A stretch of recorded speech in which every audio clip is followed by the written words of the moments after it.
the Underpants story. Mum and Dad, remember your boy as he is here now, because after this, you won't look at me the same. This story starts where I grew up, in Summerhill, across the road from the brothers. Me and my brother Shane were very close together. We're 11 months apart. That confused me when I was younger. I was wondering himself, was I conceived in the hospital straight after Shane was born? For slick, I better do the maths. The answer is no slick. Anyhow, I didn't expect Shane here, so I better do a little disclaimer here. Shane will probably say, that's not the way it happened. Like the late great Queen said, I think our recollections may vary. So I grew up with Shane, we're very close in age. We were two fat little munchkins. We're just munchkins now. We were bullies. We bullied each other. We bullied our brother. By the way, my brother Darren didn't exist yet. The little twinkle in my parents' eyes. He was 10 years down the line. My brother Paul, me and Shane, we declared war at an early age. Paul used to act like we didn't exist. So on this particular day, we were walking to school. We walked down Summerhill, around by the cinema and up Church Road. Paul used to walk about 20 metres in front of us, as if that would get him out of the blast insult radius. Not a hope. Me and Shane walked behind him, labbing up insults. Those insults were cruel, and they need to remain in the past. It would be very wrong of me to bring them into the present. Names like Tongue Loose, names like Stud, because he was good with the ladies. We won't bring them back. That would be bad of me, very bad. So anyway, on this particular day we went to school, up Church Road, turned right into St Mary's number 2, Church of Ireland, Protestant school. Now why do I mention the denomination, I hear you ask? Because this was early 1980s Ireland. And thank you, Martin Scully, for sending your 4 Catholic kids in IRA mad 1980s Ireland to the Church of Ireland school. What could go wrong? Enter the story, my lifelong friend, Andy the National Stallion McLaughlin. Didn't even know him back then. Didn't even know him. He walking past full of nationalism. On public in the back pocket. And he only 5. All I see is this lad with Shane walking past. Go on the Scullies, ye Jaffa kids! Thank you, Andy. These stories, by the way, are true. I didn't even know the man. So let me get back to my story. So me and Shane were walking up into the school, and we arrived into the school.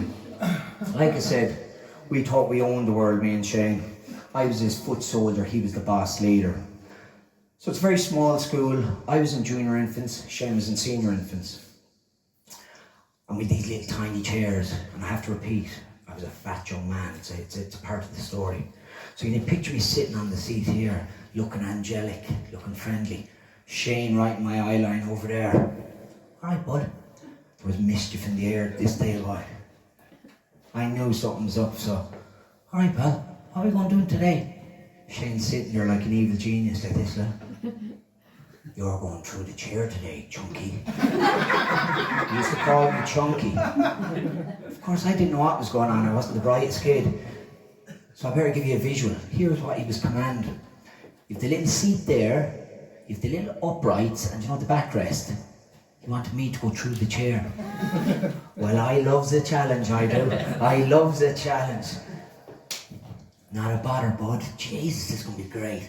Consider it done. So I lock eyes with the teacher. Nothing to see here, love. I called my teacher love. She loved it.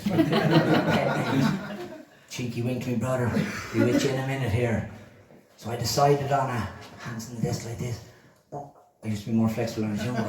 I was going for a feet first entry. Got the feet in there, got that foot down, got this one over. And then I started sliding myself, 30 seconds to glory, sliding back. If you were looking at me from behind, it was like the chair was giving birth to this fat guy. Too late. But anyway, I pushed, but in a minute, Skull, you're not bother. And then the realisation, oh shit. And you know the pain you'll put yourself through. I contorted my body. And the sweat rolling off me. Shit, I'm stuck. I'm wedged. I looked over to Shane for a bit of solidarity. He under the desk laughing his head off. So Jesus, I had to handle this one by myself. You alright, Gary? Now, I didn't have the words to articulate my situation, so I gave the teacher a visual. I stood up like that, wearing the seat like a belt. And I go like this, look. I didn't even speak, it's like... That meant, I'm fucking waiting in here, what you gonna do about it? So she started laughing. He stuck in the chair and she started laughing. You're not going to be laughing in a minute, love. You see how wedged that in I am. So down she comes. Like she was going to do something. You do fucking nothing, I said. Conor McGregor stole that from me there recently. So down she comes. I standing there. She started pulling and dragging and pulling and dragging. I was playing to the crowd now. Like I knew what was going on. She couldn't get the fucking chair off me. Gave her a little cheeky wink. You're not laughing now, love, are you?